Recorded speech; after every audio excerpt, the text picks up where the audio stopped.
You can begin.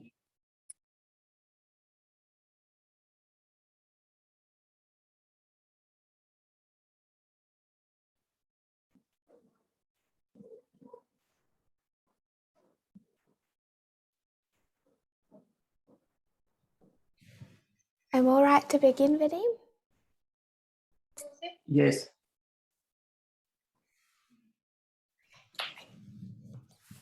Thank you. That was an absolute blessing. I'm sure everyone feels the same. If you kneel with me, we will start with a word of prayer. Anza kwa ombi tukipiga magoti.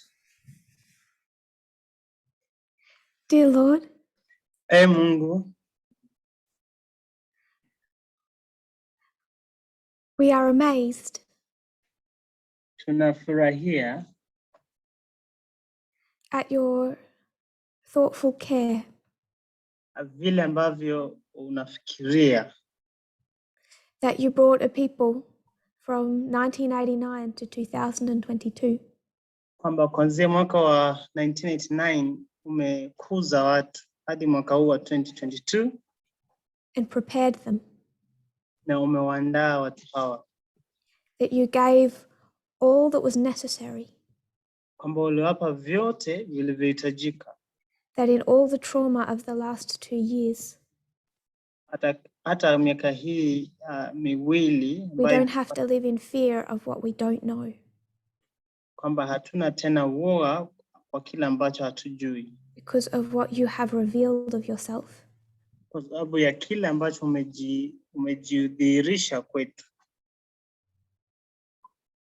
In these final events, Katika matukio haya ya mwisho, I pray that we will all feel more deeply anaomba kwamba sisi sote tupate kuwa na uhusiano wa ndani, a feeling but also an intellectual acknowledgement tupate kuwa na hisia za ndani na vile vile tupate kukubali katika akili zetu that you have guided us so faithfully in our past history, kwamba umetuongoza kwa njia ya imani katika historia iliyopita, that we have nothing to fear.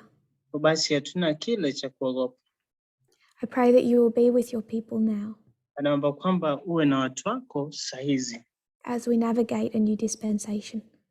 vile ambavyo tunaanza katika kipindi hiki kipya cha historia, And I pray this in Jesus' name. na naomba haya katika jina la Yesu Kristo. Amen. Amen.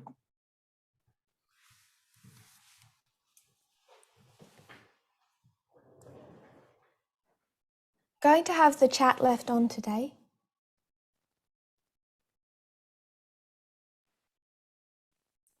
Because there is, I do want to ask some questions as we go through. Anataka kwamba I'll tell you when that is. tutauliza maswali fulani tunapoendelea. We know where we are on the reform line. Tunajua mahali tulipo katika laini ya matengenezo. Line singular. Laini kwamba kwa umoja. One line singular. Kwa laini moja katika hali ya umoja. You're not on reform lines anymore. Kwamba tena hatuko katika laini za matengenezo. We stand here and we look back. Tunasimama pale tunaangalia nyuma. And see how God led. Na tunaona jinsi Mungu alivyoongoza. There is a lot to say about 2021. Kuna mambo mengi ya kusema kuhusu mwaka wa 2011. From January 6 2021 kuanzia Januari 6 to December 27 hadi Disemba 27. From the King of the North, kutoka mfalme wa kaskazini, democracy, demokrasia and women's rights. na haki za wanawake. From the King of the South, kutoka mfalme wa kusini, dictatorship, dictator, and spheres of influence. na from unprecedented conflict between East and West, na kunyakua sehemu fulani na kuwa na ushawishi all kwa of that separate to Afghanistan, kuchukua usukani katika sehemu mbalimbali na vile vile nchi ya Afghanistan, mambo and yalitokea the issue of gender within Adventism. na mambo kuhusu jinsia katika Uadventista. Much has already been said. Mengi yashasemwa, Even more has already been said on the media broadcast. hata mengi yamesemwa katika lile kundi la WhatsApp la media And we will discuss it, na bado tutajadili mambo but hayo, not today. lakini si leo. I know that this isn't technically correct, Anajua kwamba hii si kweli kabisa, but I feel like this is my last opportunity to speak to you. lakini ana feel kwamba hii ni opportunity yake ya mwisho kutuzungumzia sisi.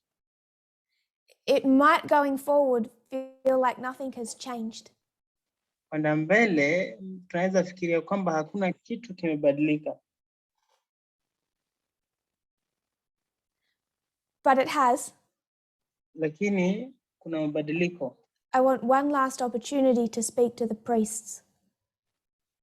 Kwamba ana muda tena kuzungumzia makuhani kwa mara ya mwisho.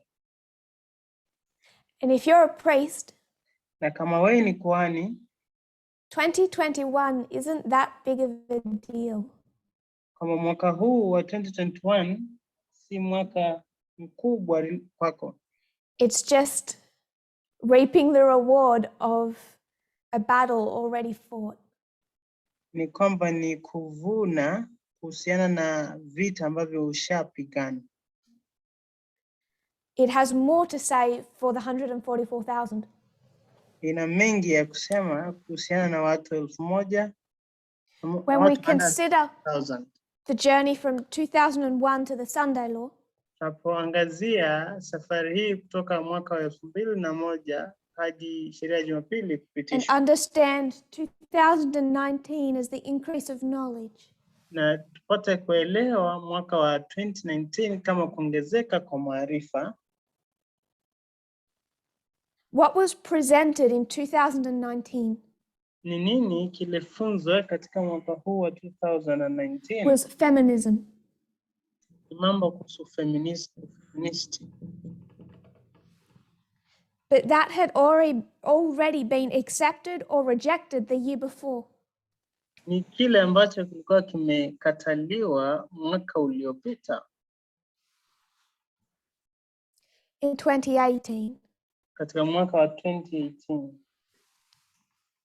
What was presented in 2021 kile ambacho kilifunzwa katika mwaka wa 2021 was a refining of the message of feminism. Ilikuwa ni kuweka ujumbe huu wa ufeministi kuwa dividing cultural, liberal and radical. Kuelezea kuhusu feministi wa culture, feministi wa jamii, feministi wa liberali na vile vile feministi ule wa itikadi kali. But it had already been accepted or rejected the year before. Na kwamba vile vile ujumbe huo ulikuwa umekubalika ama kukataliwa katika mwaka uliopita.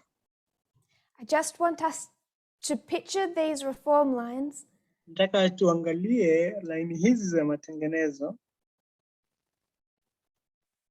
and how the message has developed. Na tuone jinsi ujumbe umekuzwa ama It's all one smashed together history. kwamba inakuwa kwamba ni historia iliyowekwa pamoja.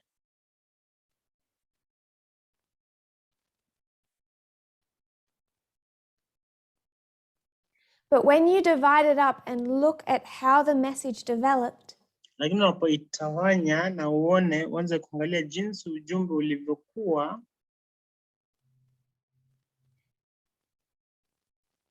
it's quite beautiful in its symmetry. Kwamba ni wa kuvutia na una michoro fulani mizuri. We have to divide the lines. Lazima tupate kutenganisha laini hizi. And see how we experienced the increase of knowledge and the formalization. Na tupate kuona jinsi tulivyopata kuongezeka kwa maarifa na vile vile kuhalalishwa kwa ujumbe. At the same time as experiencing the reform line of the priests. Na katika wakati huo vile ambavyo mambo haya yalikuwa felt katika laini ya matengenezo ya makuhani. What I want us to focus on at the first part of this presentation Kile ambacho anataka tuangazie katika sehemu hii ya kwanza ya mafundisho haya is 2014 mwaka huu wa 2014 and 2018. na mwaka wa 2018. What do we know about 2018? Ni nini tunachojua katika mwaka wa 2018? We know Tunajua it isn't on this line. Si tu katika laini hii. And yet Ellen White tells us, Na kwamba Ellen White anatuambia, quote number 2. Nukuu ya pili. In 1845 she has a vision. Mwaka mnamo Februari 1845 alipata maono. Before the throne she sees the Advent people, the church and the world. Ya matukio yakianza na kilio cha usiku wa manane, akaona kiti cha enzi na juu yake ameketi She Baba. sees a company bowed before the throne. Nikaona kundi limeinama mbele ya kiti kile cha enzi. Some were deeply interested, but most were disinterested and careless. Likiwa na shauku kuu, huku wengi wao wakisimama bila kupendezwa na kutojali. Quoting, "Then I saw an exceeding bright light come from the Father to the Son, and from the Son it waved over the people before the throne. But few would receive this great light. Many came out from under it and immediately resisted it. Others were careless and did not cherish the light, and it moved off from them. Some cherished it and went and bowed down with a little praying company." Kisha nikaona mwanga mwingi sana ukitoka kwa Baba kwenda kwa Mwana, na kutoka kwa Mwana ukiwatikisa watu mbele kiti cha enzi. Lakini wachache wangepokea nuru kuu. Wengi walitoka chini yake na mara moja wakaipinga. Wengine walikuwa wazembe na hawakuitamani nuru, nayo iliondoka kwao. Wengine walitamani na wakaenda na kusujudu pamoja na We often picture that there's two groups in this history. Kwamba kila mara tumesema kwamba kuna makundi sehemu mbili katika historia hiyo. But there's not two, there's three. Anasema kwamba si makundi mawili bali matatu. There are those who immediately reject. Kuna wale ambao wanakataa pale pale. Refuse to receive it. Wanakataa kupokea mwanga ama nuru. And they fight it. Na wanaanza kupigana. Reference is broadside 1.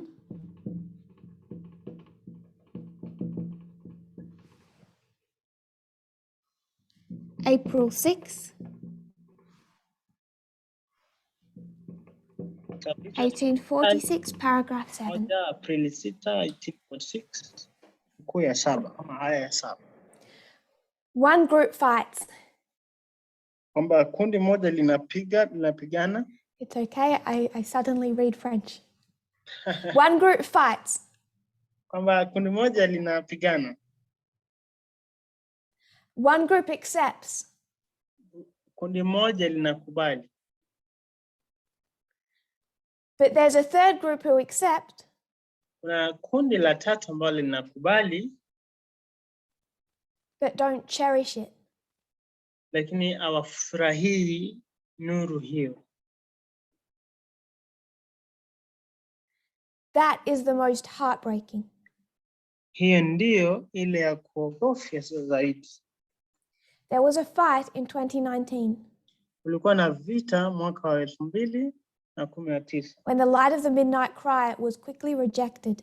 Ujumbe wa kilio cha usiku wa manane ulipokataliwa.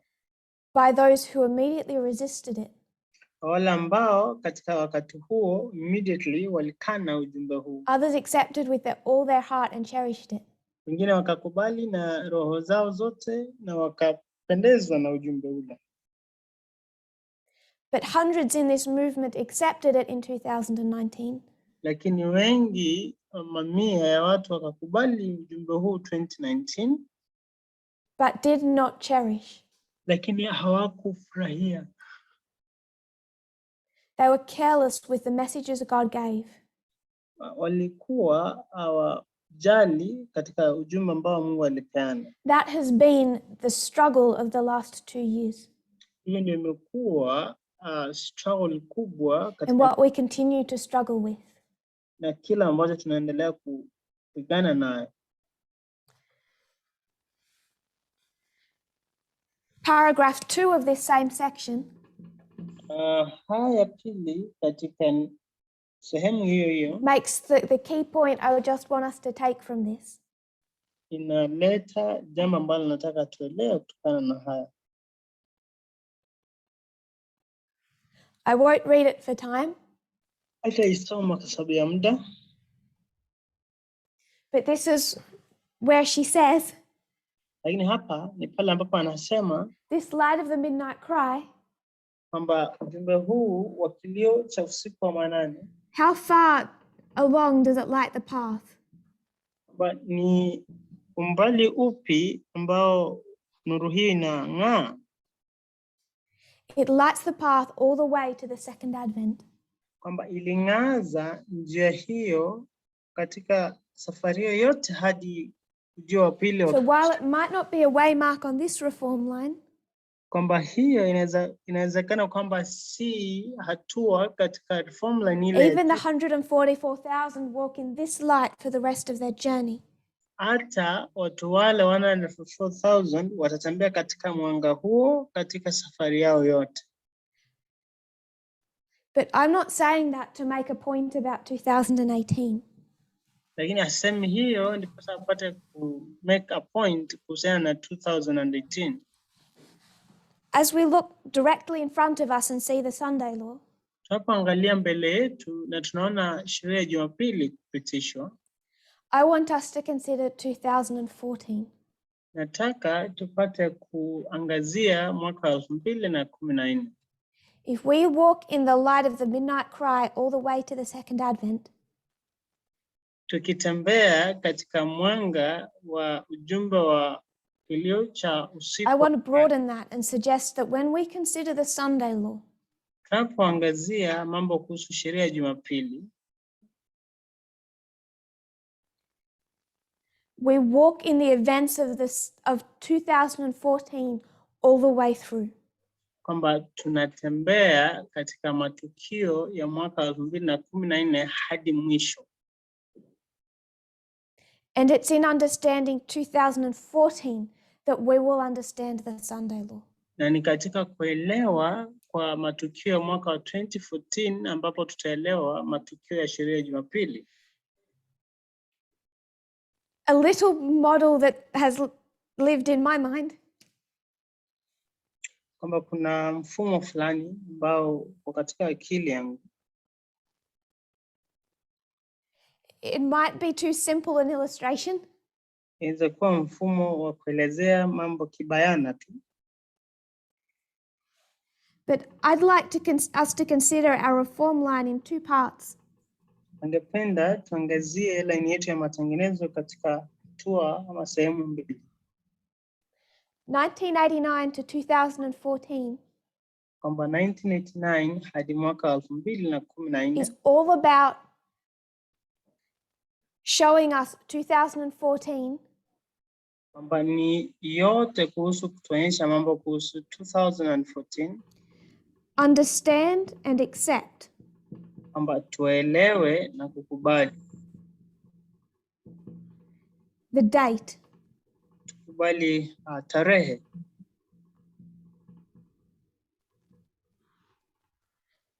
the existence of 2014. kwamba ni uwepo wa mwaka 2014. All this history is preparing us for 2014.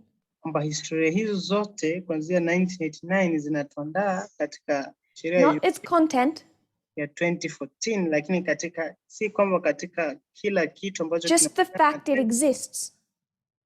Lakini kwamba tarehe hiyo ina exist ama iko. And the implications to the fact that it exists. Na athari kwamba hiyo tarehe iko. Those implications are, hizo athari ni kama hizi. We are the final generation. Kwamba sisi ni kizazi cha mwisho.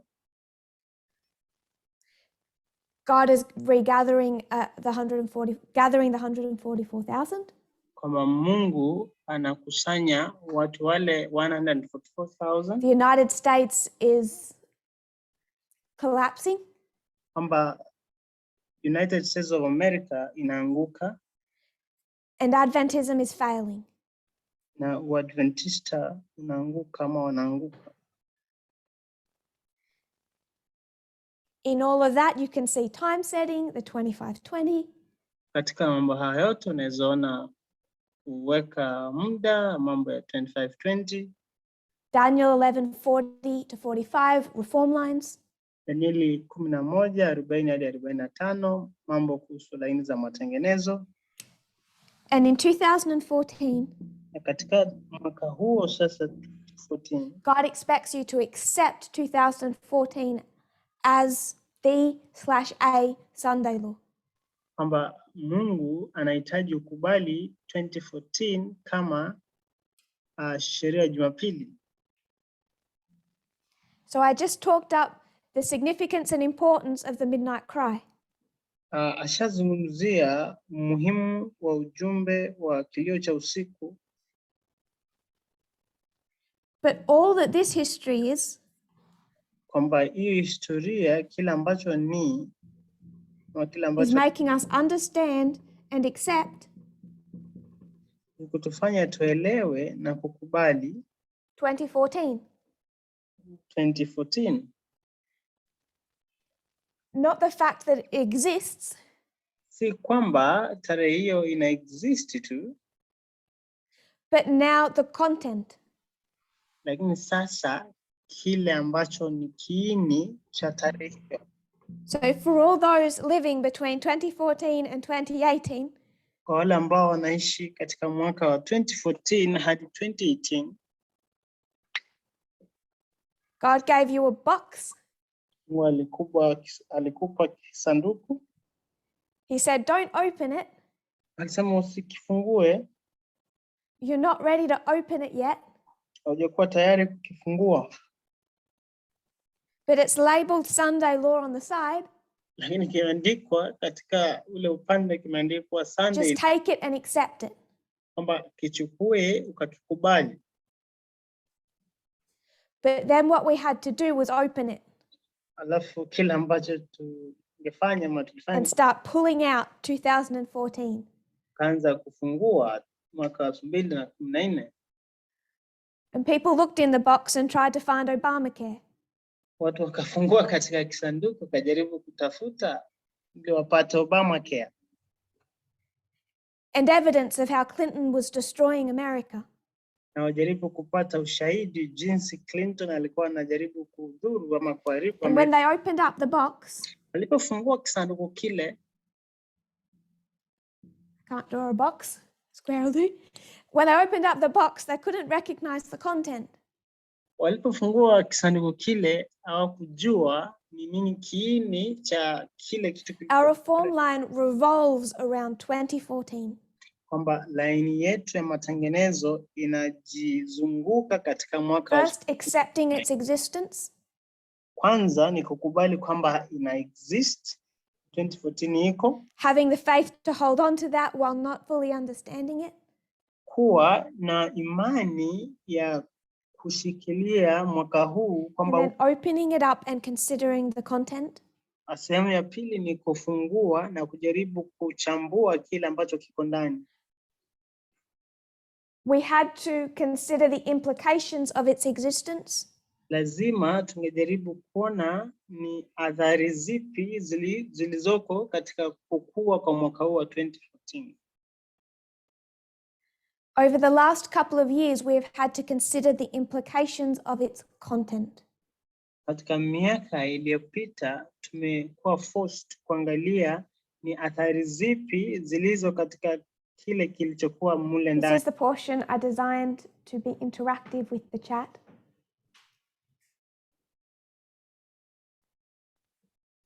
I want to take a moment not to go into detail, Nataka achukue muda si aende katika kina, but I want us to consider lakini nataka tuangazie, and as you feel comfortable to write in, na unapokuwa uhuru wa kuandika, the events of 2014. matukio ya mwaka wa 2014. Now don't start Googling and throwing everything. Usianze kutafuta katika mtandao na utupatie links. You've all been following the media broadcast. Mko mkifuatilia kundi lile la media broadcast. Please answer from memory. Fadhali jibu kutoka kwa akili zako. I'm looking for 3 key events first. Anatafuta matukio matatu makuu kwanza that directly relate to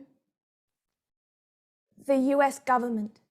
ambayo katika njia ya kina inahusiana na nchi ya Purging of Republican Party of moderates. Kwanza ni kule kusafisha chama cha Republican. This sets up a complete transformation of the Republican Party. Hiyo kule kusafisha ilibadilisha kwa ukubwa chama kile cha Republican. That's going to, if you followed this year, kama ulifuatilia matukio ya mwaka huu, it's not just 2016. si tu mwaka wa 2016. They had opportunity after opportunity to turn this around. Walikuwa na nafasi baada ya nafasi nyingine kubadilisha mambo. So if we can stop commenting for the moment. Kama tunaweza achia hapo kuandika sasa. Because I will lose you. Sababu watapoteza. I'll lose your comments while I'm talking now.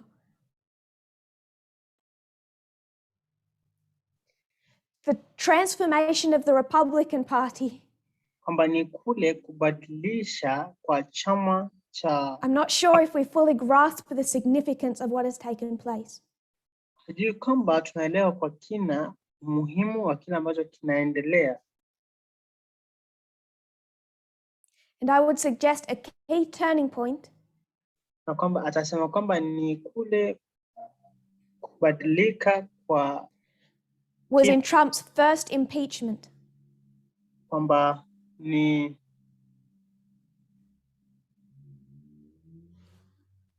kule where they had to make a decision. Wakati ile did they follow Trump? ilifanya Embrace his conspiracy theories? Kama kulikuwa na uamuzi wa watu wale wa Republican kwamba watakubali Trump, completely throw in their independence of a party to his cult of personality. Walikuwa na uamuzi kwamba watafuata zile conspiracy theories za Trump ama watashikilia msimamo wa chama. Or would they stay the conservative party that they are? Ama watabakia kuwa chama cha conservative. That distance themselves. Na waachane na ile cult ama kule kufuata kwa Trump. I would suggest they took that final road.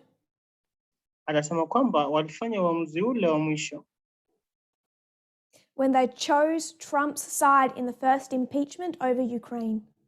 Walipochagua sehemu ya Trump katika mambo kuhusu Ukraine. Accepting his conspiracy theories then walipokubali conspiracy theories zake, put them in the place where they had to accept his conspiracy theories about the 2020 election results. iliwaandaa kubali ama kuweka katika sehemu ambayo watakubali conspiracy theories hizi katika mambo ya kupiga kura kwa. And they chose Trump on November 9, 2019. Na katika Novemba 9 mwaka wa 2019 wakamchagua Trump. When they said that in that impeachment, kile ambacho walisema katika impeachment ile, they wanted to pursue the whistleblower and Hunter Biden. Walikuwa wanataka kumfuatilizia yule ambaye alipeana ujumbe na vile vile yule mtoto wa Biden ambaye anaitwa Hunter. A transformation of the Republican Party. 2014 kuna kubadilika kwa chama cha Republican to something essentially fascist. Ni kitu ambacho kilikubalia udikteta kuingia katika chama hicho. January 6 in this year has shown us a little bit more of what that looks like. Januari 6 imetuonyesha kwa kina kile ambacho swala hilo linaonekana. The second key issue that related to these branches is McConnell blocking judicial appointments. Swala la pili ambalo linahusiana na swala hili ni kwamba yule jamaa anaitwa McConnell, Mitch McConnell block kama alizuia waamuzi hawa. Have we seen the results of that this year? Tumeona matokeo ya hayo mwaka huu. With the Supreme Court. Tumeona mambo hayo katika koti ile ya mahakama ya juu. One more that relates to the Supreme Court. Moja ambao vile vile inahusiana na swala la mahakama ya kuu. What was the key Supreme Court case? Nini ilikuwa kesi ya mahakama ya juu? Ni kesi gani ilikuwa ya umuhimu? RBG wrote a 35-page dissent. Kwamba yule hakimu RBG, Ruth Bader Ginsburg, aliandika Hobby Lobby. Aliandika sehemu kubwa sana ya uamuzi ule wa subject Hobby Lobby. Mada birth control and religious freedom. Ilikuwa mambo kuhusu kuzuia kwa mambo ya afya mimba na vile. And Ruth Bader Ginsburg saw the implications of that wrong decision. Na katika uamuzi ule wa Ruth Bader Ginsburg alionyesha jinsi mambo haya yalikuwa mabaya. Okay, we've got those three out of the way. Haya matatu.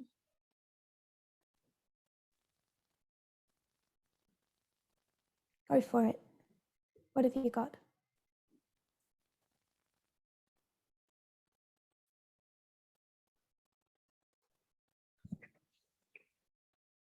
The rise of Modi, yes.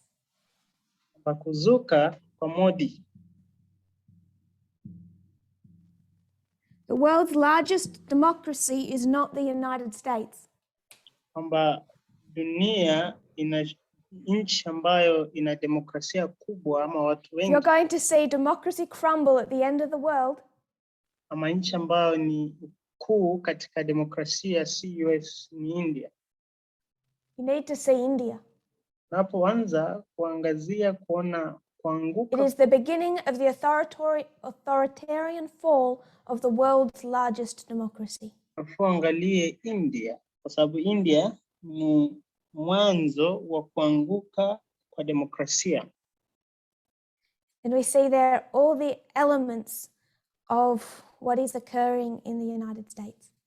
Na katika mambo haya ya kuanguka kwa demokrasia nchi ya India tunaanza kuona vile vile jinsi mambo haya particularly how Modi has weaponized a church and state relationship. Haswa jinsi Modi ameongeza joto katika mambo kuhusu uhusiano wa kanisa na serikali. Using Hindu nationalism. akitumia mshawishi wa mambo kuhusu ya Wahindi. What else?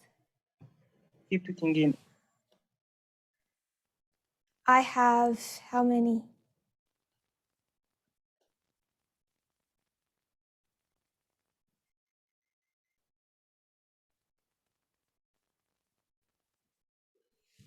I have about 26 all up. Invasion of Ukraine.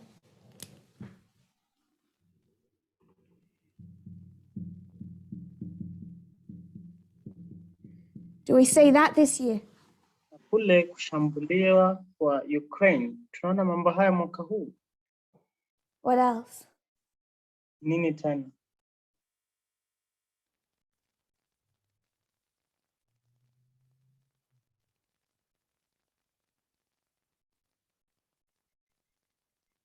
The 2014 midterm elections.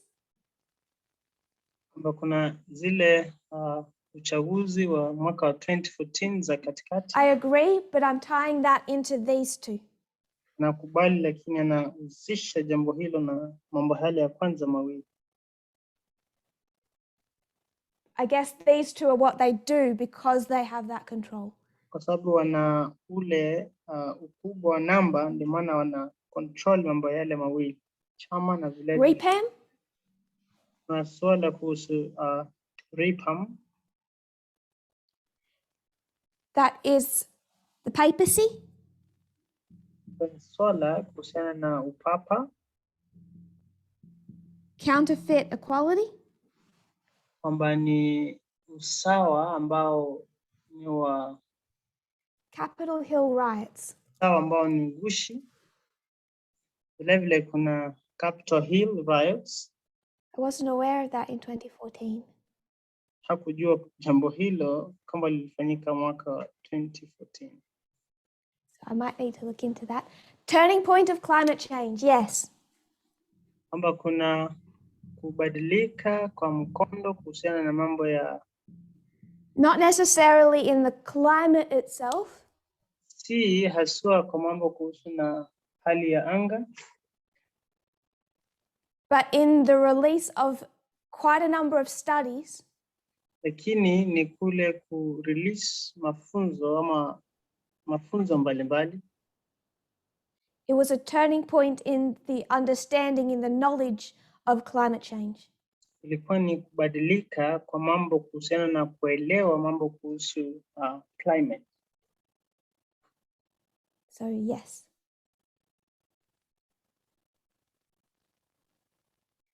Gamergate. Na swala kuhusu Gamergate. Being in a bubble as we can be.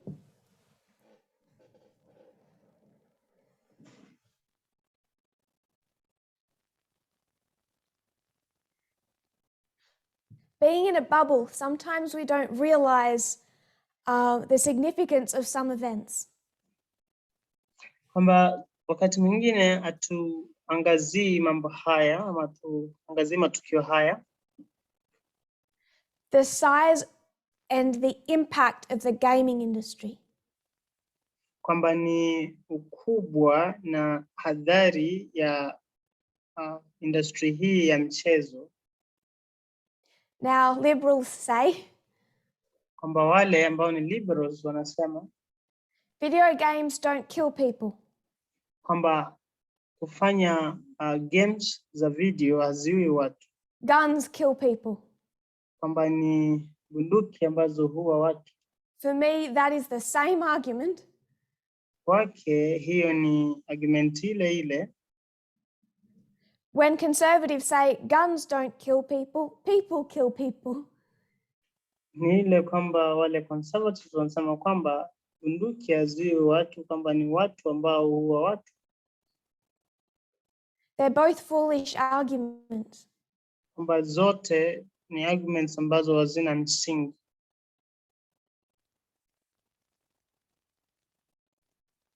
The gaming industry does not just foment violence. Kwamba industry hii ya mchezo ama ya mchezo si kwamba inafanya watu kuchocheana ama inachochea watu. The perception and treatment of women by both the companies and the gaming communities. Kwamba ile jinsi ambavyo makampuni haya yanavyojihusisha na wanawake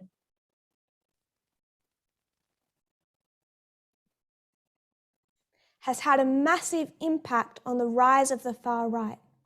Kwamba imekuwa na athari kubwa kwa kuzuka kwa watu wa mrengo wa kulia.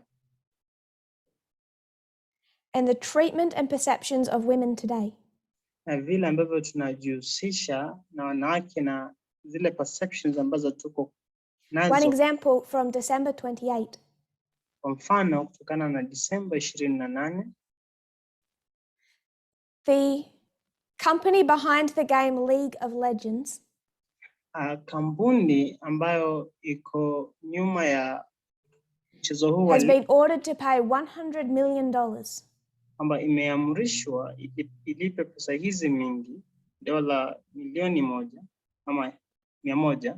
In a court case brought to them by more than 2,000 current and former female employees. Katika kesi ambazo zililetwa na wanawake zaidi ya 200 ambao walikuwa wameajiriwa pale kabla na baada kama na katika kipindi hicho. Because of the sex discrimination and harassment that they experienced. Kwa sababu ya mambo kuhusiana na jinsi walivyo surutishwa kwa sababu ya jinsia yao. Gender discrimination. Swala hili la discrimination ama unequal pay. Kwa jinsia katika kampuni hizo tolipwa sawa. Harassment. Kusurutishwa. And retaliation for those who complained. Na kushambuliwa kwa wale ambao wanakataa mambo hayo. Cambridge Analytica. Na swala vile vile 2014 kuhusiana na Cambridge Analytica. Harvest the data of tens of millions of Facebook accounts. Kwamba ilichukua data ya watu wengi kutoka mtandao wa Facebook. That will be later weaponized in the 2016 election. Ambayo baadaye katika mwaka wa 2016 katika uchaguzi ule data hiyo itatumika kwa njia fulani ambayo si nzuri. Flint water crisis. Kuna crisis cha maji. That's going to have a deep impact on some of the perceptions of Barack Obama. Katika jiji lile la Flint ambalo litaathiri mambo kuhusu Obama.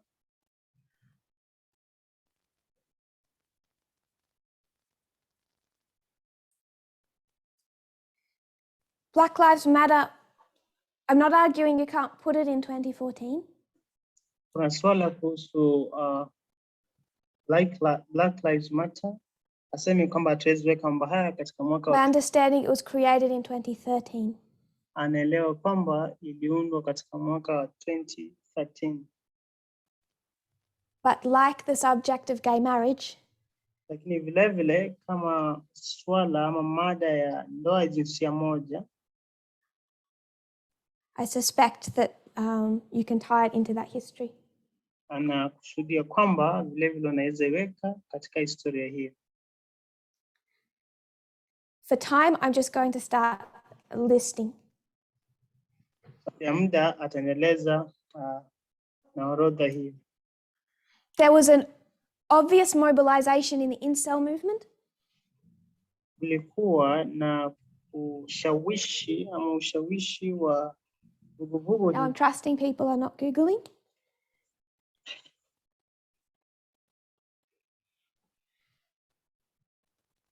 Russian hacking of the State Department. Kulikuwa na swala la nchi ya Urusi kuhack na kuchukua udhibiti wa information ya mambo ya serikali. They tested the US capabilities in 2014 in preparation. Mwaka 2014 walijaribu uwezo wa shirika hili The Russian Internet Research Agency kwamba kitengo hiki cha mambo ya utafiti kuhusiana na created in 2013 but becoming active in 2014. Ambacho kiliundwa katika mwaka wa 2013 lakini kaanza kazi yake mwaka uliofuata 2014. And in 2014 they're already targeting the United States and Ukraine. Na katika mwaka huu wa 2014 sasa wanataka target yao kubwa ni Amerika na vile Russia's connection to China. Na ule uhusiano wa Urusi na Uchina. It's the signing of the strategic partnership between Vladimir Putin and Xi Jinping.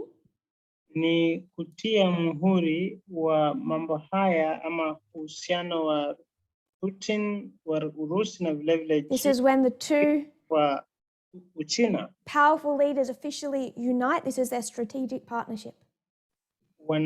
Watu hawa ama viongozi hawa mashuhuri wanaungana katika mwaka huo na wana mpango fulani. And they begin construction on the Power of Siberia pipeline.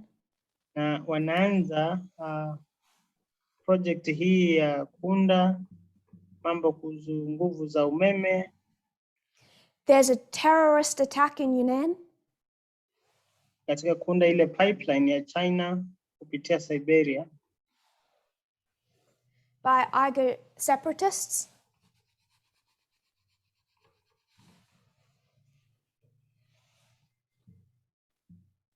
And this is going to spark in 2014 comments by China.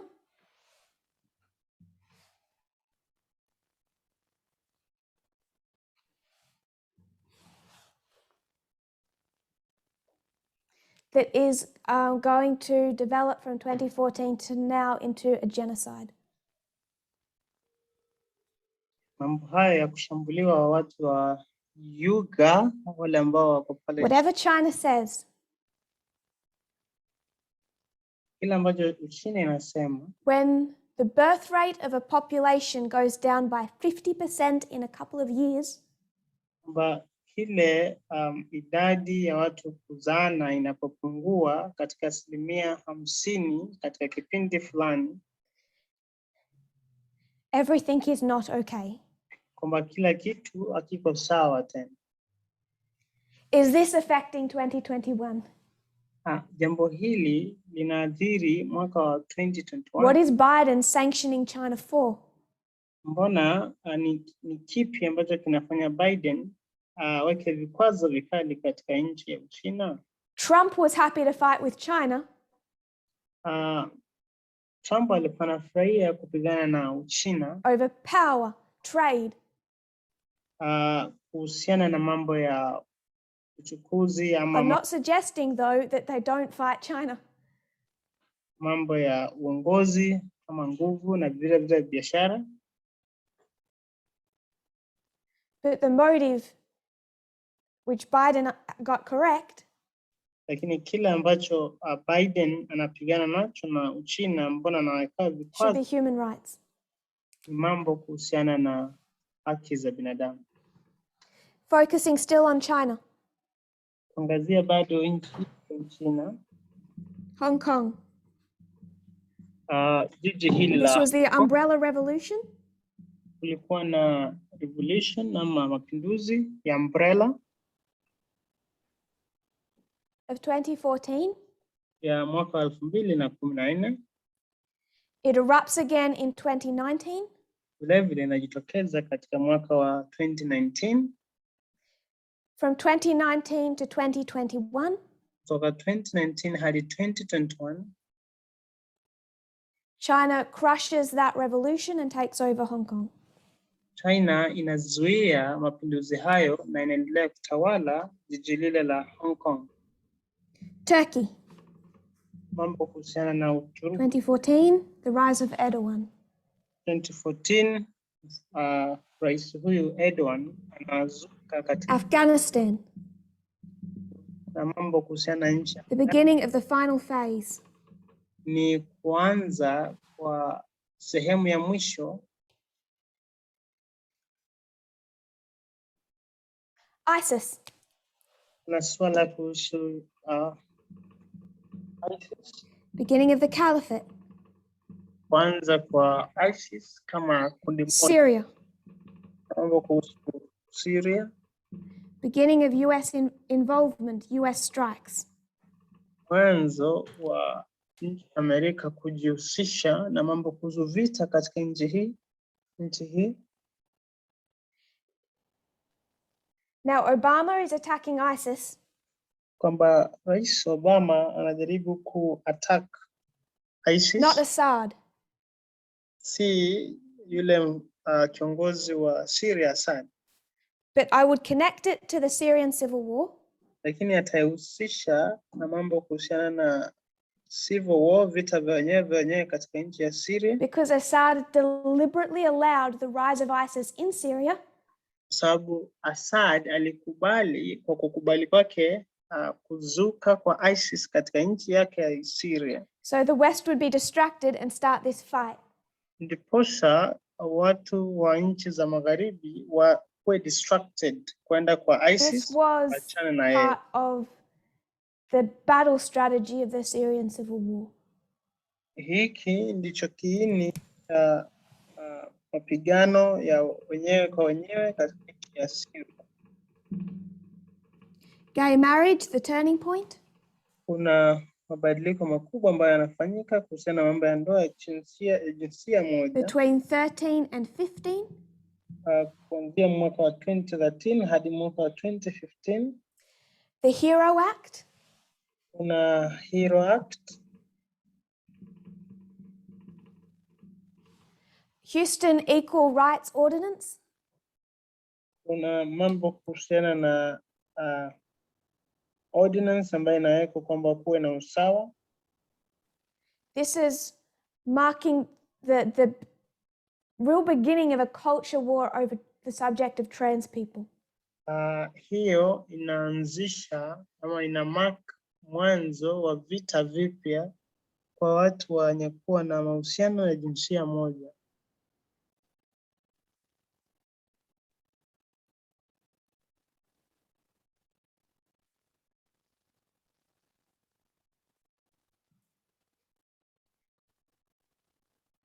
I just want to read a little. Nataka kusoma. Now that we're on the subject of gender. Tuzungumzia mambo kuhusiana na jinsia. Yes, Steve Bannon. Kuna mambo kuhusiana na Steve Bannon. Explained his full world view in the Vatican. Alielezea mtazamo wake wa ulimwengu katika Vatican. There was an important document released. I think that went on the broadcast about that. Kuna nakala ambayo ilitolewa. The Southern Baptist Convention. An unpleasant prophetic church we keep revisiting.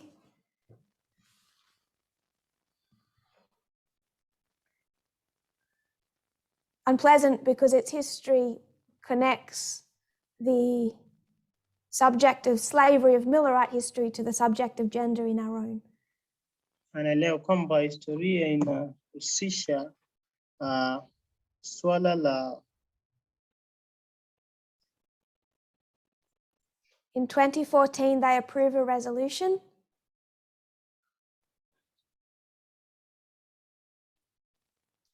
that God's good design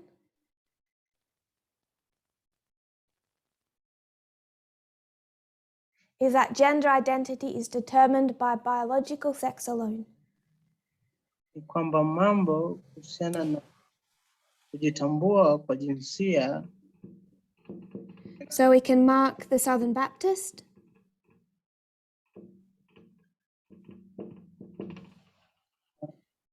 When it comes to trans.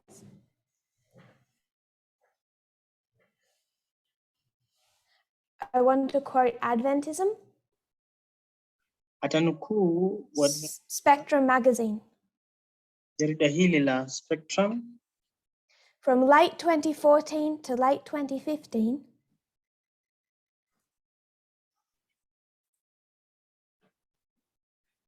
Trans people became not only a topic of serious discussion within Adventism,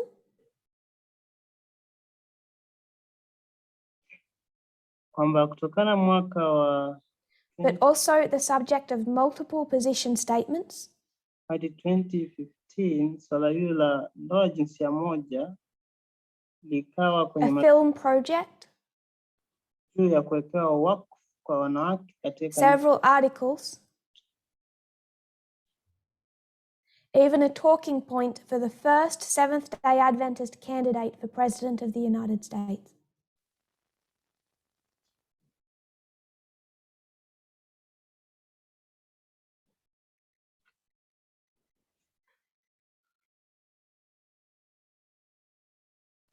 Ben Carson.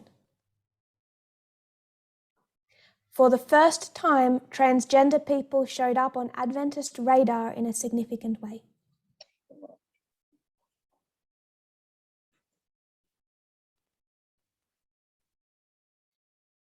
In October of 2014,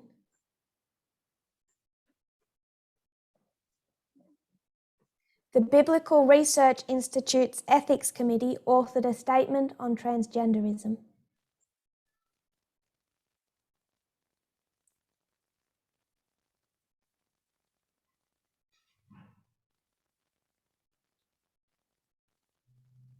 I apologize to the translators. These quotes were not in your document. That's my mistake.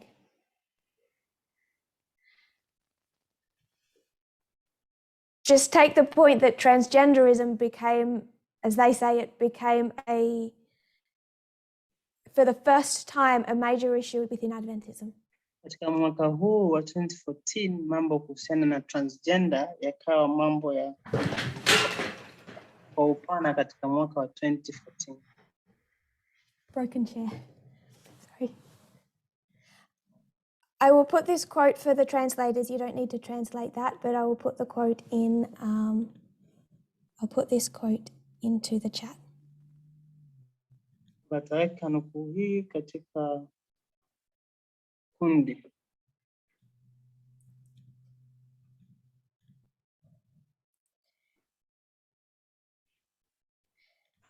And it appears it will not let me. I'm sorry, that's not going to work. Okay. Guidelines adopted by church leadership in 2014. Kama kuna mambo fulani ambayo yamekubalika na kanisa katika mwaka wa 2014. State, it is inconsistent with the Adventist Church's understanding of scriptural teaching. Kwamba haiendi vizuri na mafundisho ya kanisa la Adventista. To admit into or maintain in membership persons practicing sexual behaviors incompatible with biblical teaching. Kukubali ama kuwajumuisha watu wenye kuwa na mahusiano ya jinsia moja katika membership ya watu wengine wa kanisa hili kulingana na mafundisho ya Biblia. Neither is it acceptable for Adventist pastors or churches to provide wedding services or facilities for same-sex couples. Vile haikubaliki katika viongozi wa kanisa la Kiadventista kupeana wakfu katika mambo ya ndoa ama kwenda kwa watu kuwa na mahusiano ya jinsia moja.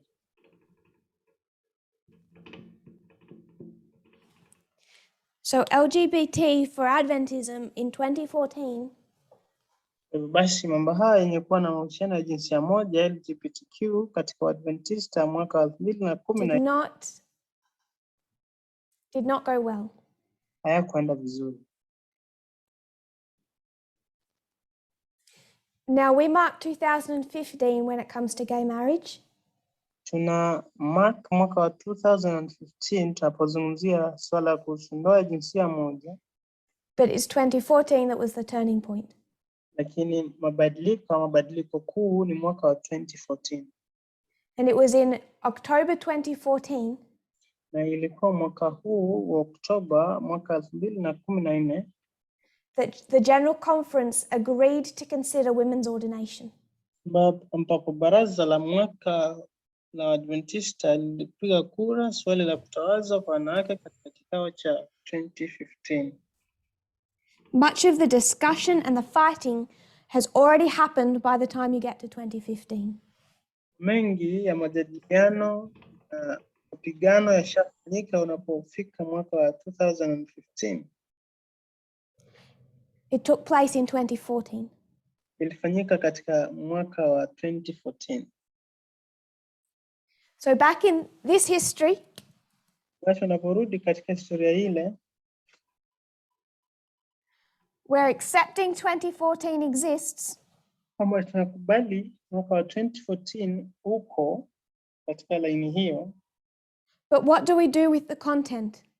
lakini tunafanya nini kiini cha How much of this can we unpack in 2014? ni upana wa mambo yake ambayo tunaweza fungua katika mwaka huu. Can we unpack the purging of the Republican Party? Tunaweza fungua mambo haya kuhusiana na kusafisha chama cha Republican, the turning of the judicial branch, kwamba badiliko kuu katika ile tawi la mahakama, the Hobby Lobby decision, ni uamuzi wa Hobby Lobby, Modi, ni swala kuhusiana na Modi wa India, Russia and Ukraine, mambo kuhusiana na Urusi na Ukraine,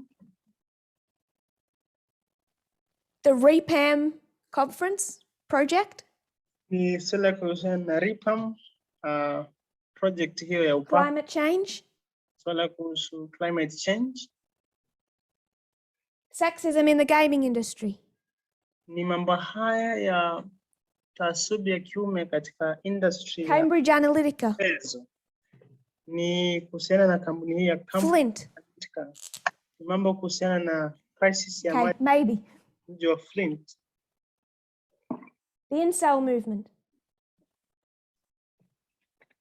Russian hacking of the State Department, ni mambo kuhusu Urusi kuteka nyara viwango vya King of the South is dead, isn't he? Russian disinformation and conspiracy theories, mambo kuhusiana na disinformation ya nchi ya Urusi, the coming together of Russia and China, mambo kuhusiana na kuja pamoja kwa Urusi na Uchina, developing genocide, ni kule kuundwa kwa the genocide, fall of Hong Kong, sehemu ile ya Uyghur, Turkey, ni kuanguka kwa maybe Afghanistan. mambo kuhusu Turkey, Could have at least commented on some of the external events. Mambo haya tulizungumzia mambo ya nje tu kuhusiana na Turkey na Afghanistan. ISIS, yes. Swala kuhusu na ISIS. We could talk about Syria. Tungezungumzia mambo kuhusu Syria. Gay marriage. Mambo kuhusiana na ndoa ya jinsia moja. The culture war over trans and gender. Mambo kuhusiana na trans na watu hao. The Southern Baptist and Adventist fight over LGBT. Ni vita ambavyo Southern Baptist wanapigana kuhusiana na mambo ya LGBTQ. And women's ordination. Na ni swala kuhusiana na uweko wakfu kwa wanawake. We could have, like Obamacare, commented on some of them. Kama Obamacare tungezungumzia mambo mengine hayo. But gotten them wrong. Lakini tungepata yote vibaya, hatungepata. But gotten it wrong.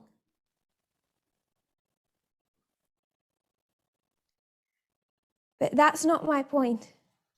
Lakini hilo silo ninalotaka kusema kwa sasa. It's not to beat up on the movement. Si kwamba ni mambo kuhusiana na nini kitakuwa katika vuguvugu hili. Because if God saw better people to choose, he would have chosen them. Kwa sababu kama Mungu aliona watu wazuri wa kuchagua, angewachagua wao. If God thought he could have talked through liberal Adventism, he would have. Kana kwamba Mungu angeona kwamba angezungumza kupitia watu wa. If he thought he could talk about through nice people in the world, he would have. Kupitia kama Mungu angetaka kuzungumzia ama kujidhihirisha kutoka kwa liberal Adventism, angefanya hivyo. This was the best God could do. Ama angetumia watu wazuri katika ulimwengu. Lakini hiki, because regardless of what you think of the members sitting next to you, hiki ndicho Mungu alichofanya. Hizi ndizo alizochagua tuzungumzie sisi. God gave his messages to the very best. Kwamba yule mtu ambaye mnakaa naye, ingawaje unamfikiria kwa the best option he had. Mungu alimchagua yeye na wewe. It doesn't matter if you're an Adventist in 2014. Huyo mtu ndiye alikuwa chaguo bora la Mungu kutumia katika kipindi hiki, wala si mtu mwingine. Saying gay marriage sounds good to you. Kama unapata Mwadventista mwaka wa 2014 akisema kwamba gay marriage, if God could have raised a movement out of those people, he would have. Ikiwa Mungu angeamua kuzua ama kuraise a movement kutokana na watu hao, but he couldn't. Adventist angeweza, lakini hangefanya hivyo. Because they're in their own mess. Kwa sababu wako katika shida yao kuu. And that's something that people in this movement are losing sight of. Na hicho ni kitu ambacho watu katika vuguvugu hili hawaelewi. So my point is not a negative one. Kila ambacho nataka kusema si kwamba ni, my point is positive. Ambacho ni negative, lakini ni positive. That this is just how it was, just how it had to be. Hivi ndivyo mambo haya yalivyokuwa ama yangekuwa. Because it doesn't matter how you feel about gay marriage here. Kwa sababu haijalishi vile ambavyo unahisia kuhusiana na mambo ya ndoa jinsia moja katika mwaka wa 2014. If you've been back here and rejected the 2520. Kama umekuwa mwaka wa 2009 ukakataa mambo kuhusu 2520. You won't get the light. Uweze pata mwanga huu.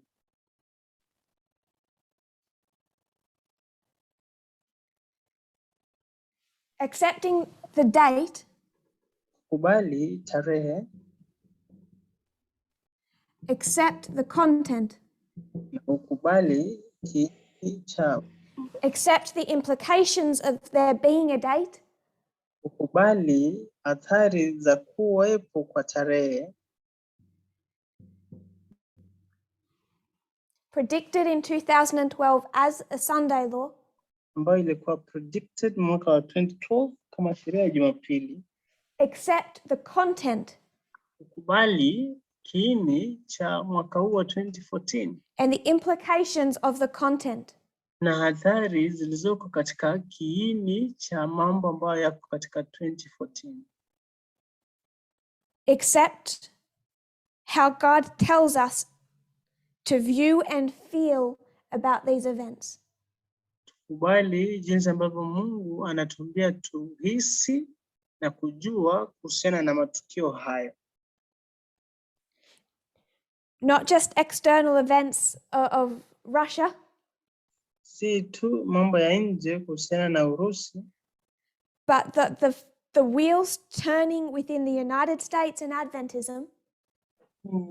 Mguu kubadilika katika nchi, katika Adventista katika nchi ya Amerika. On all the issues that relate to democracy and gender.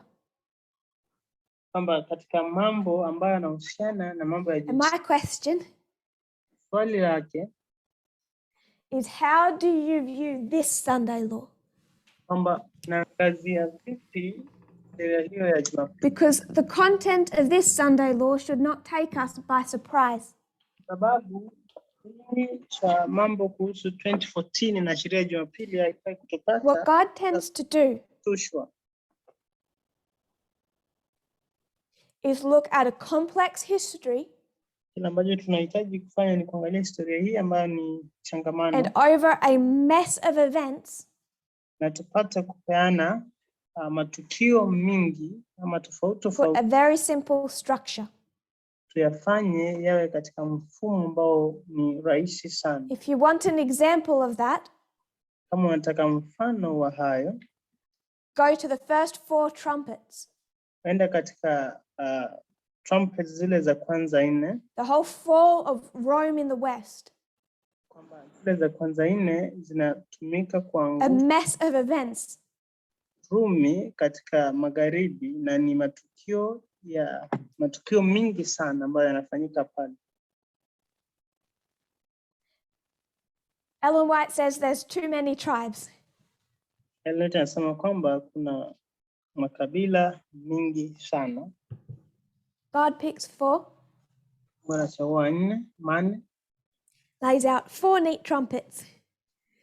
Basi vile vile kuna 4 neat little steps that collapse Western Rome. Kwamba ni hatua 4 za muhimu ambazo zinaangusha Rumi ya magharibi. Now when you're living in that history, kwamba unaishi katika historia hiyo, that's not what it looks like. Asivyo mambo haya yanavyoonekana. It's much more messy. Mambo ambayo ni changamano sana. But without a structure, lakini bila mfumo fulani, it's too easy to lose sight of what is going on. Rahisi sana kupoteza dira ya kile ambacho kinaendelea. So God in his kindness gives us these simple structures. Basi Mungu katika uzuri wake anatupa mifumo hii rahisi ili like lines of revolutions. Kama vile mapinduzi haya. Like World War I plus World War II equals World War III. Kama vile vita vya kwanza vya ulimwengu ongeza vita vya pili vya ulimwengu. These structures help us see what is really happening. Mifumo hii inatusaidia kuelewa ni nini kinafanyika in a mess of events. Katika matukio ya mambo mingi. And I'm still hearing people talk bado nasikiza watu wakisema as if this coming Sunday law kwamba sheria hii ambayo inakuja Jumapili is one decision of the Supreme Court. Kwamba ni decision ama uamuzi mmoja tu ambao utafanywa na mahakama ya juu. That'll just be simple, standalone date. Kwamba itakuwa ni tarehe moja ambayo itakuwa rahisi tu. 2014 is one of the significant dates for reform line.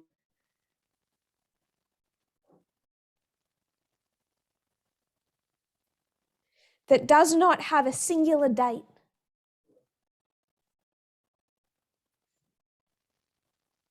If we're going to not be shaken by what this Sunday law looks like, kama hatutaenda kutikiswa kwa kile ambacho sheria hii Jumapili inaonekana, we should familiarize ourselves with 2014. Tunafaa tujizoeshe ama tujihusishe sana na vile 2014 inaonekana. The Sunday law is going to be a process of history just the same. Itakuwa kwamba ni mfululizo wa matukio, perhaps more extended than we realize. Hata labda ile ambayo ina upana mkubwa kuliko vile ambavyo tunaweza tarajia.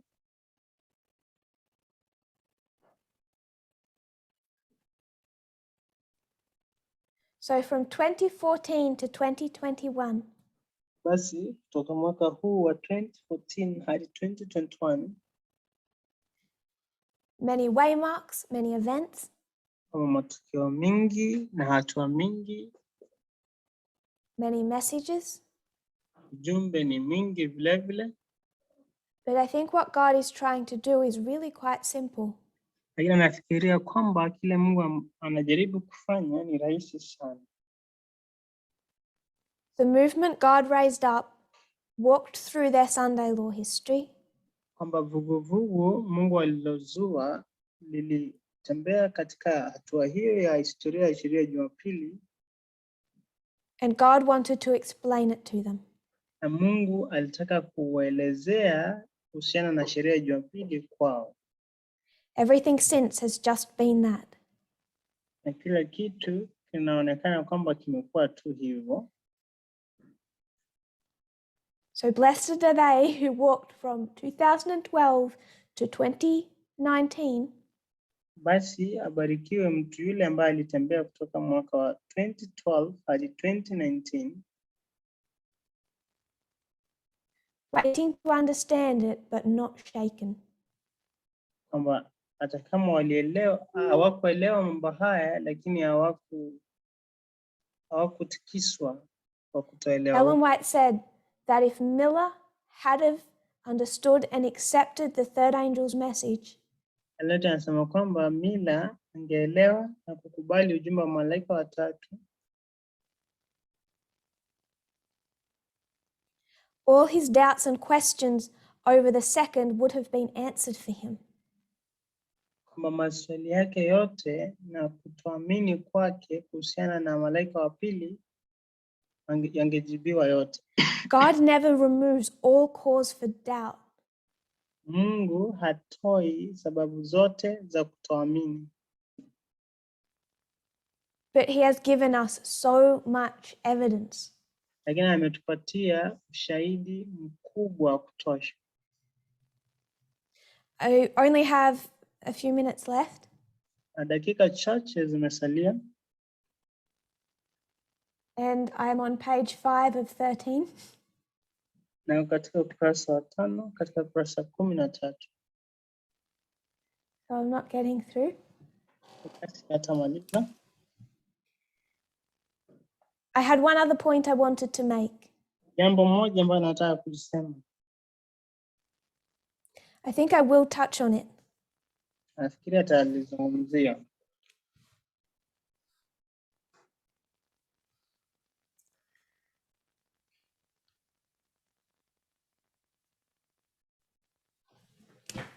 Now that we've accepted it centers on 2014. Kama tumeelewana kwamba mambo haya yanajikita katika mwaka wa 2014. God tried to explain to us 2014 in two parts. Mungu akajaribu kuelezea mwaka wa 2014 katika sehemu mbili. Two dispensations. Katika vipindi viwili vya historia. We get to here. Tutafika hapo. We understand equality, feminism. Tukaelewa mambo kuhusiana na usawa, feministi. But it's to such a superficial level. Lakini tukaelewa katika kiwango cha juu sana. Then we come here. Tukaja katika historia hiyo. It's May 2020. Ni mwezi wa Mei mwaka wa 2020. Apis Bull. Kafanya mafunzo kuhusu Apis. Now I want to speak for a moment on gender. Nataka kuzungumzia mambo kuhusiana na jinsia. There can be a confusion in the movement. Naweza kuwa na uchanganyikifu about the test we face. Katika vuguvugu hili kuhusiana na jaribio ambalo tunalikabidhi. And it comes up over and over again. Na inatokea mara kwa mara. The issue is we know the Sunday law is gender. Kwamba tunajua swala kuhusu sheria ya Jumapili ni swala la jinsia. But people keep trying to bring in other issues of equality. Kwamba watu wanajaribu kuleta mambo mengi kuhusiana na swala la jinsia ama usawa wa jinsia.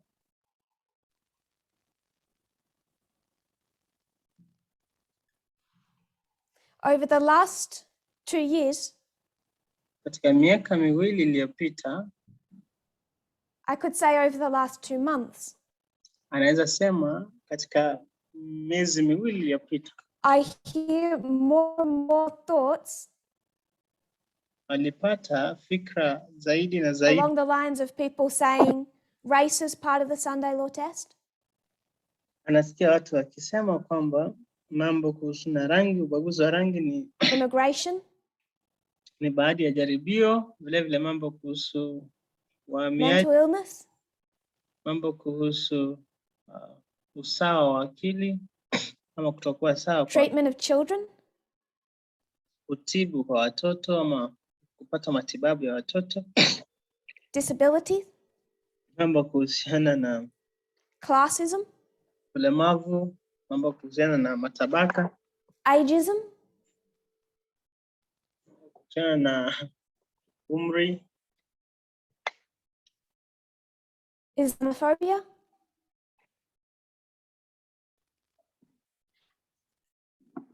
To say it simply,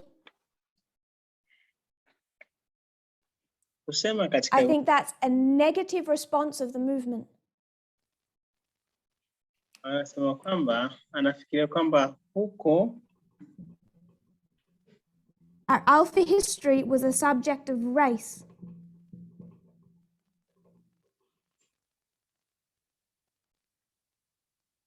Slavery.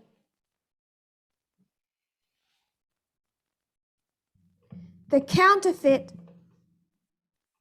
Alpha history was a subject of race. historia ya mwanzo wa Israeli ilikuwa swala la The Holocaust. rangi. Na katika Do you see gender as a subject in Millerite history? vile vile ikakuwa ni swala la race katika ile historia ya Holocaust. Are women's rights a subject of Millerite history? Mambo kuhusiana na haki za wanawake ni swala kuu katika historia ya mila. Yes. Ndio. Why did God choose a female prophet? Kwa Mungu alichagua mwanamke ambaye ni nabii mwanamke. Did he try with two men and then run out of men to choose?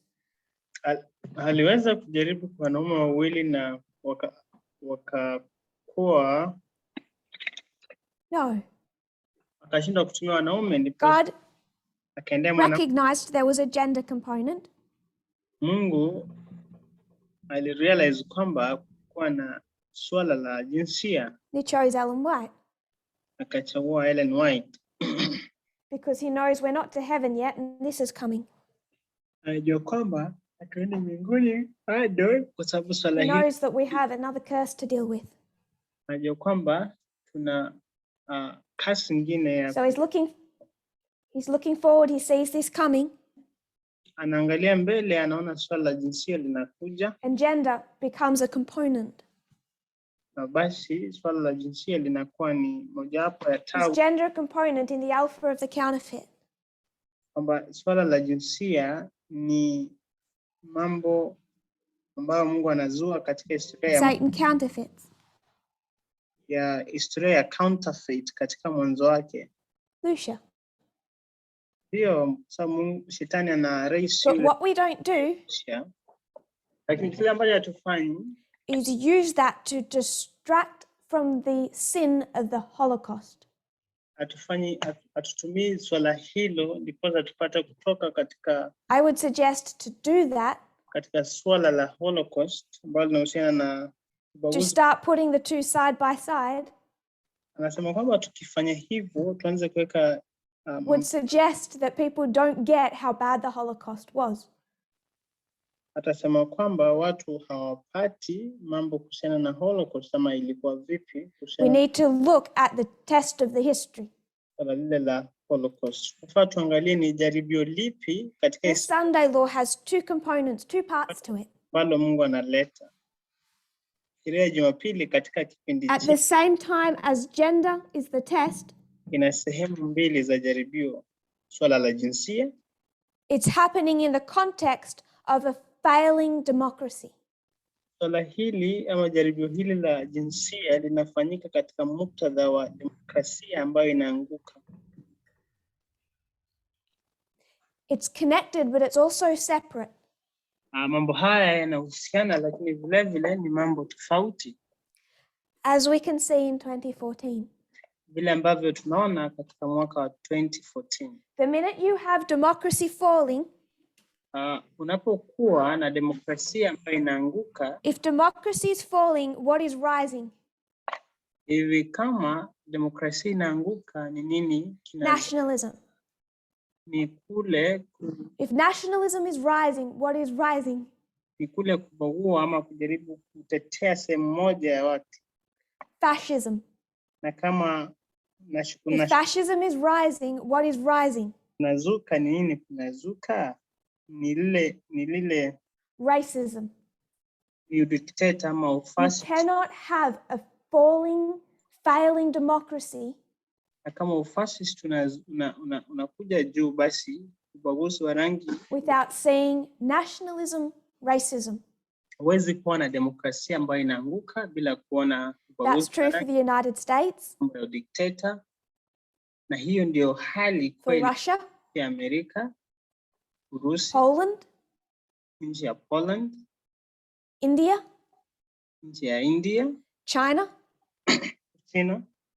And it is not a Christian problem. Na si tu kwamba ni swala la Wakristo pekee. There is no such thing as a secular society. Hakuna kitu kama society ama jamii ambayo ni. I know people for many years who are Adventists. Najua watu ambao kwa miaka mingi ni Waadventista. Very morally liberal Adventists. Ambao wao ni watu wenye kuwa na maadili lakini yenye mkondo wa mrengo. Very morally conservative Adventists. Ameona vile vile watu ambao ni conservatives. And they both think the exact same about these external issues. Inapokuja katika mambo ya conservatives wako very moral, lakini watu hawa I don't care if they're in skirts or clubbing on Sabbath, they view these external issues the same way. Inapokuja katika kuchanganua hatua ama matukio ya nje, wanayaona kwa njia sawa, hata kama wao ni liberals ama ni conservatives. But stranger than that is so do all my friends who are ex-Adventists. Lakini ile ya kushtusha zaidi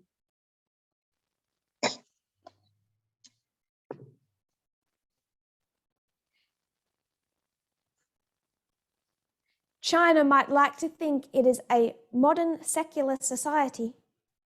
China inaweza fikiria kwamba ndio jamii ya sasa ambayo ni si ya kidini. What they're impacted by is culture. Kile ambacho kimewazuia ama kimewaathiri ni swala la utamaduni. That culture can have a history tied to a type of Christianity. Kwamba utamaduni huu unaweza kuwa na uhusiano na Ukristo fulani. Hinduism or Islam.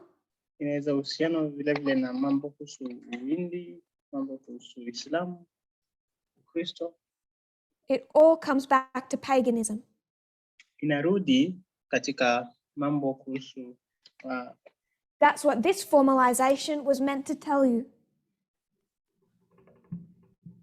Gani? Tapokuja mwaka wa 20 Islam comes out of a pit. Kuna swala kuhusu ndoa jinsia moja. Islamu unatoka. What also comes out of the pit? Ile shimo. Babylon. Nini tena inatoka katika shimo hiyo? It's all a counterfeit. Ni Babeli. Ni counterfeit vile vile. And if something is a counterfeit, na kama kitu ni counterfeit, it cannot get equality. Kwamba akiwezi pata mambo kuhusiana na usawa. Any form of equality. Katika mfumo wote wa usawa. That is why whether or not you look at China, Ndiposa hata uangalie China, Hindu India, angalie India na Uhindu wake, Islamic Afghanistan, angalie nchi ya Afghanistan na secular countries, Catholic countries, angalie nchi ambazo hazina dini, angalie zile za unless they deal with the sin problem, unless wapate kuangazia swala hili la dhambi ama kiini cha that dhambi, mindset remains. kwamba ile mindset, mfumo ule wa kufikiria bado unabakia kuwa ule ule. As long as you have falling democracy, ikiwa una demokrasia ambayo inaanguka, race has to be a component of the test. kwamba mambo Let me rephrase that before you translate. Race has to be a component of the Sunday law. kwamba mambo kuhusiana na ubaguzi wa rangi lazima yawe kiini ama sehemu ya sheria ya Jumapili. But the test is still clear. Lakini bado jaribio liko bayana. We don't mix them in 1850. Hatuchanganyi vitu hivi katika mwaka wa 1850 or in 1939. ama katika mwaka wa 1939 Holocaust. We still differentiate. Vile tunaweka mipaka. So we should be very careful with the respect that we treat this test. Tunafaa kuwa makini jinsi ambavyo tuna deal na jaribio letu katika historia hii. Sacramento, camp meeting. For the question. So that is one half of what I hoped to cover, but we'll close for time. Hiyo ni nusu ya kile ambacho nilikusudia kufanya, lakini tutamaliza kwa sababu ya muda. I want to summarize. Tapena mtasari.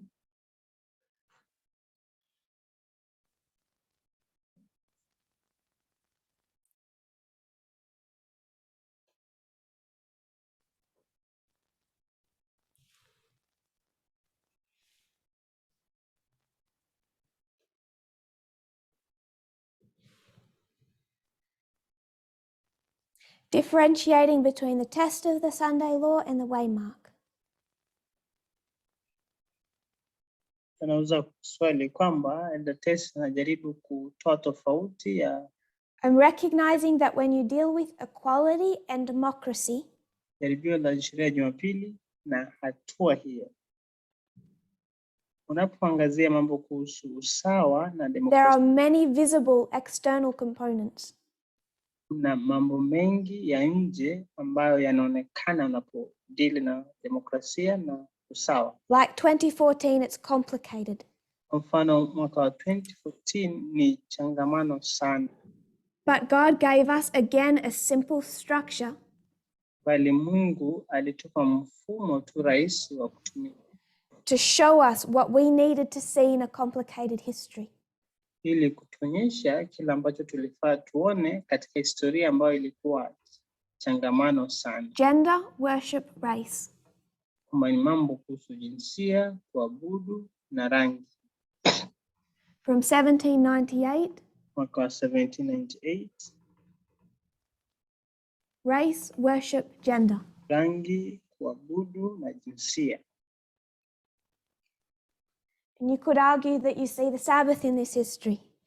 Unaweza peana argument kwamba unaweza ona sabato katika historia hiyo. Because when we call people out of Babylon, tunapoita watu watoke Babeli, we'll be saying, by the way, you need to keep the Sabbath. Tutaambia najua mnafaa mtunze sabato. By the way, we'll also be saying you better not be nationalistic or racist. Tutaambia msiwe watu wa kubagua watu kwa jinsi ya rangi. But at the outset of the understanding of equality, na nje ya kuelewa mambo ya usawa, we were given a simple structure. Tukapewa mfumo rahisi sana. So we would know what the test was. Basi tunaweza jua ama tutajua jaribio letu ni lipi. The problem is, I think it's much more comfortable. Shida ni kwamba inaleta for people to broaden that field of equality. Inakuwa ni sawa watu kujaribu kupanua mambo haya kuhusu usawa, rather than have a good hard look at liberal, cultural and radical feminism. Bila kuwa na mtazamo mzuri wa mambo kuhusu uliberali, mambo kuhusu feministi wa itikadi kali. Bila ya kuangalia liberal, cultural and radical. Tofauti zilizoko kutokana na feministi wa jamii. It'd be easier to talk about Islamophobia, about, frankly, racism. na ule wa itikadi kali, itakuwa rahisi kuzungumzia kuhusu ubaguzi wa rangi kwa watu kwa jinsia hao ni Waislamu, because none of those other topics make us look as bad. kwa sababu hakuna mada hizo zote ambazo zinatufanya tuonekane watu wabaya Or the people we love. kama watu ambao tunapenda. So God keeps pulling us back. Basi Mungu anaendelea kutuleta pale nyuma. Summarizing. Napenda mkutasari.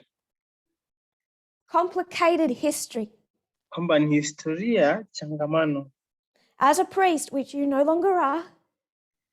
Kama kuhani ambayo sasa si makuhani. Your training centered on this date. Lakini kufunzwa kwako kulijikita katika. And as we stand here and look at this event, tunaposimama mwisho wa mwaka wa 2021 kuangalia sheria ya Jumapili, we should consider tunafaa kuangazia how short and how simple do we expect it to be? Kwamba ni tuna uhakika upi na urahisi vipi? The issue has never been that there is going to be a Sunday law. Issue hapa si kwamba hakutakuwa ama kunawezekana kwamba sheria ya Jumapili itakuja.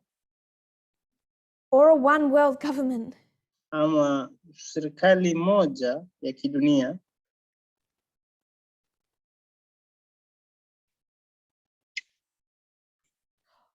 Or homage given to the papacy.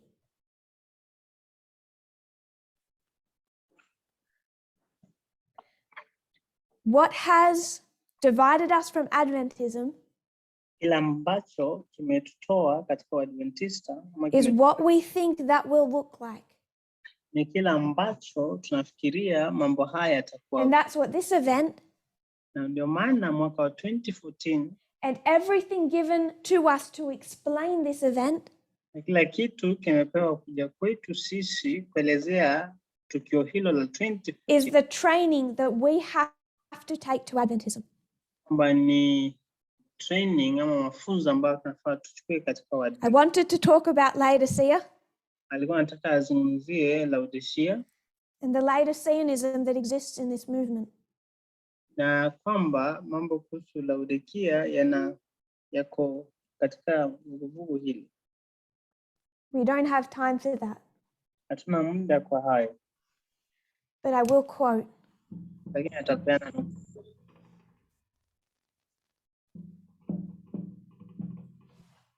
The message to the Laodicean church kwenda kwa kanisa la Laodikia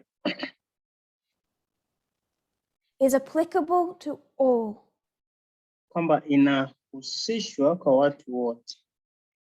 Who have had great light and many opportunities.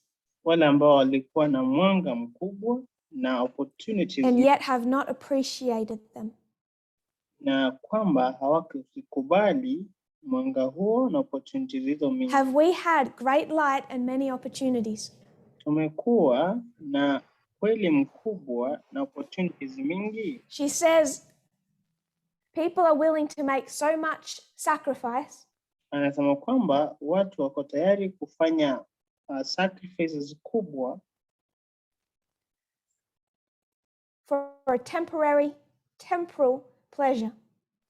Ili wapate pleasure ambayo ni ya muda mdogo tu.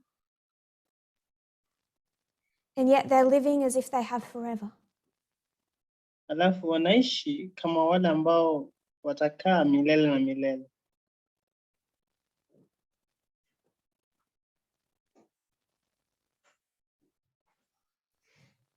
In 2019, mwaka wa 2019, at the German International Camp Meeting, katika makambi ya Ujerumani ya ulimwengu, people were divided by language into Sabbath schools.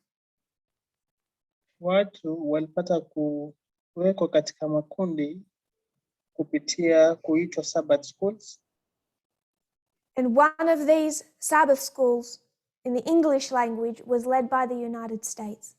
Sababu ya lugha na wakawekwa katika vikundi mbalimbali kwa sababu ya lugha. Lugha ya Kiingereza iliongozwa na watu kutoka Amerika.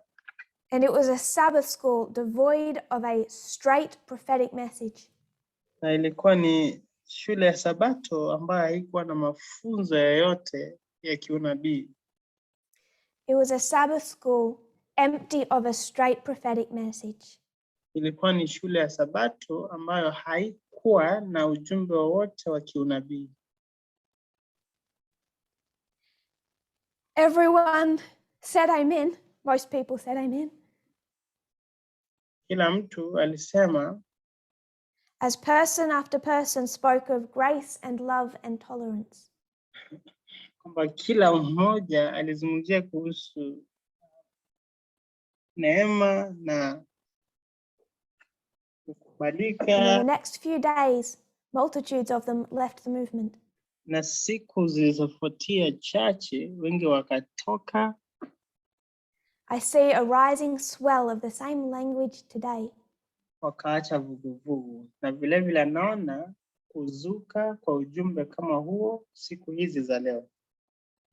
Peace and safety. Ujumbe kuhusiana na amani. Tread gently with those who are not as far as you along in their spiritual walk.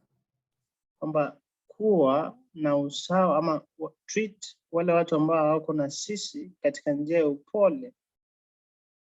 And people don't get how dangerous that is. Na watu hawapati jinsi mambo haya ni hatari. The Laodicean condition. Condition hii ya Laodikia requires a straight message. Inahitaji ujumbe ambao ni wa uhakika.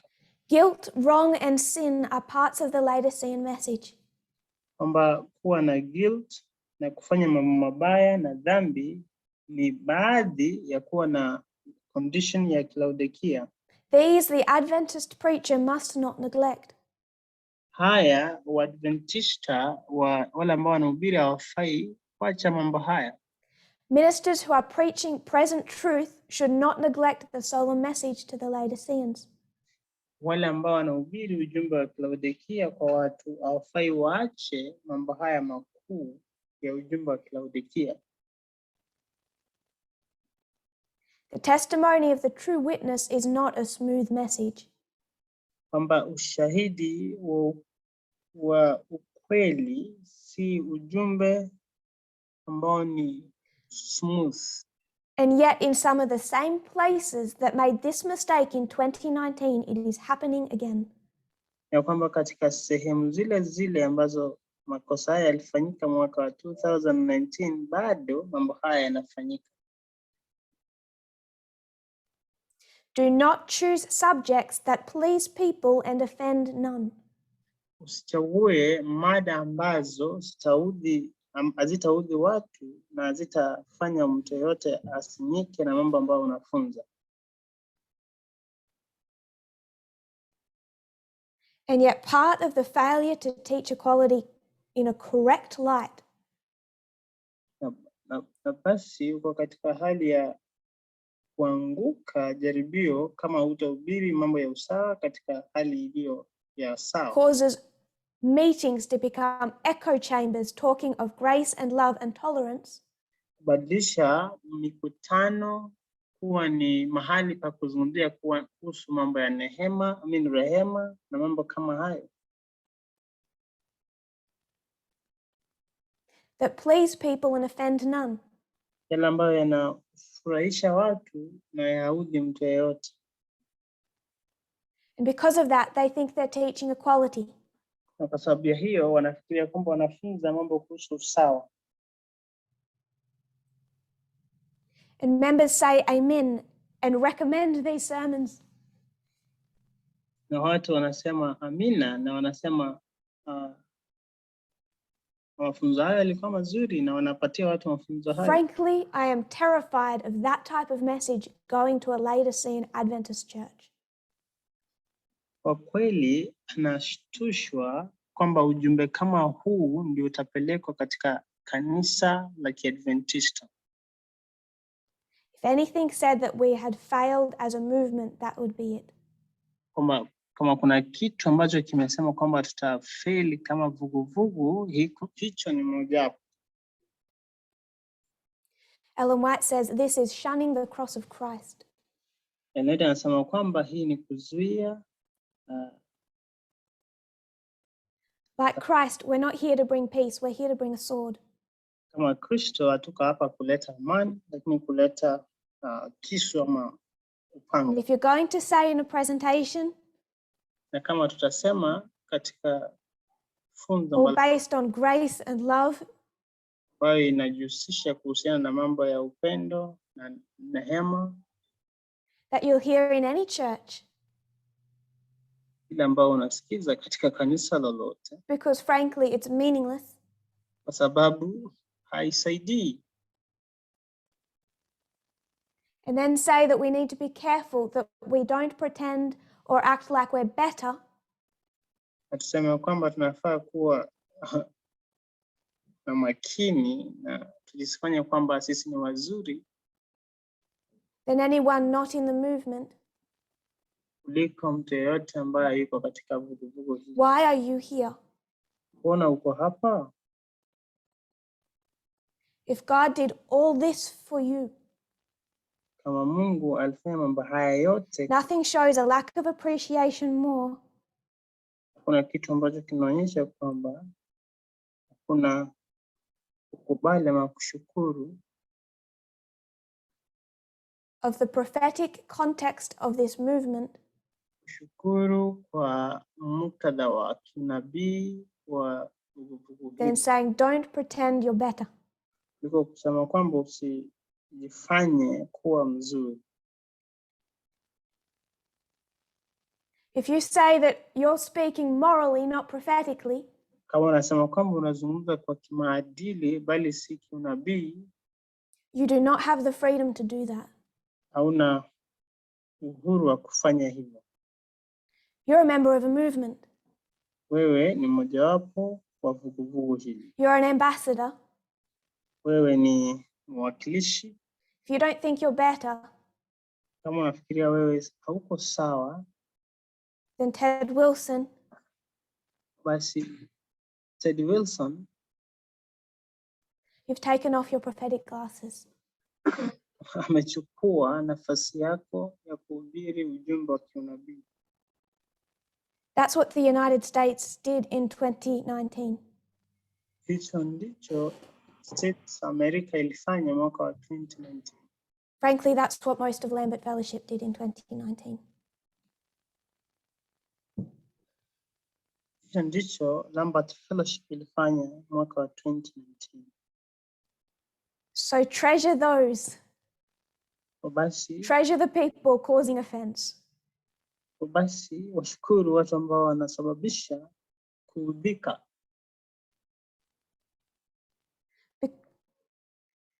Because what that is hitting is your Laodicean condition.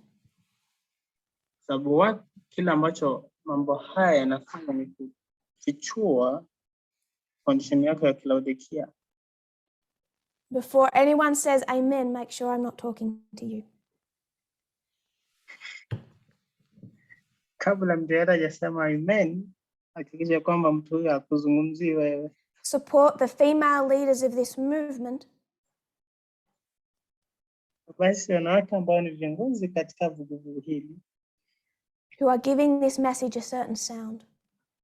Hakikisha kwamba ujumbe huu unapeanwa kwa sauti ambayo itaeleweka. Nothing says Laodiceanism more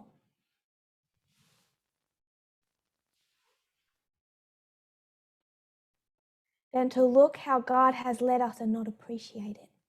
Basi kutuangalia jinsi ambavyo Mungu ametuongoza na usikubalieni kwa Mungu. So consider this. Basi chukua mambo haya hivi. Consider the Sunday law that is right in front of you. Angazia ama kusudia ama angazia sheria ya Jumapili ambayo iko mbele yako. Consider that God brought you into the position. Angalia kwamba Mungu alikuleta katika position to be on the front lines Iposo wewe katika hatua za mbele of an unpopular message. katika ujumbe ambao si wa kawaida. An offensive message. Ujumbe ambao utaudhi ama utakera wengi. But a necessary one. Ni ujumbe ambao ni wa muhimu. If you kneel with me, we'll close in prayer.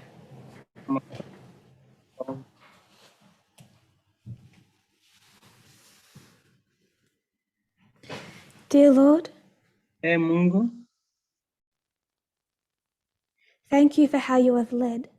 Asante kwa jinsi ambavyo umetuongoza.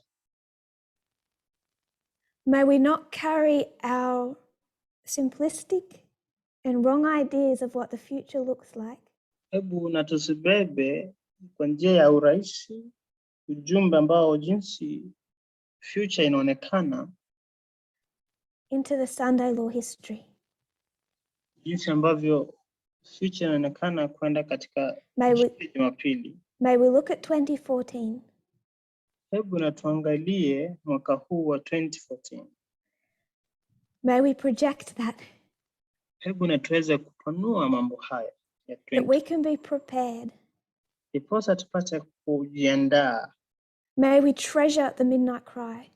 Hebu na tuweze kushikilia vizuri ujumbe wa midnight cry. Lord, may we treasure the messages you have opened up. Mungu tupate kuzitetea ujumbe ambazo umetufungulia. And may we not resent the people who make us uncomfortable. Hebu na tusikatae watu ambao wanatufanya tujihisi kwamba hatuko sawa. When they give the message to Laodicea. Wanapopeana ujumbe kwa watu wa Laodikia. And we find it pricks our own conscience. Na tupate kwamba vile vile ujumbe huu unatugusa sisi. May we not give peace and safety. Hebu na tusipeane ujumbe wa amani na kuwa sawa. To a world that is literally and figuratively burning.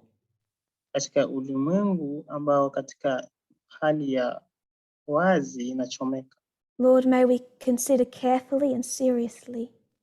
Hebu na tupate kuangazia mambo haya katika njia ya kina zaidi. The responsibility that you have chosen to place on the shoulders of every one of us. Kazi ambayo umeamua kuweka katika mabega ya kila mmoja wetu. And consider our own personal response to your calling. Tupate kuangazia katika hali ya binafsi jinsi ambavyo tumeitikia mwito. I pray this in Jesus' name.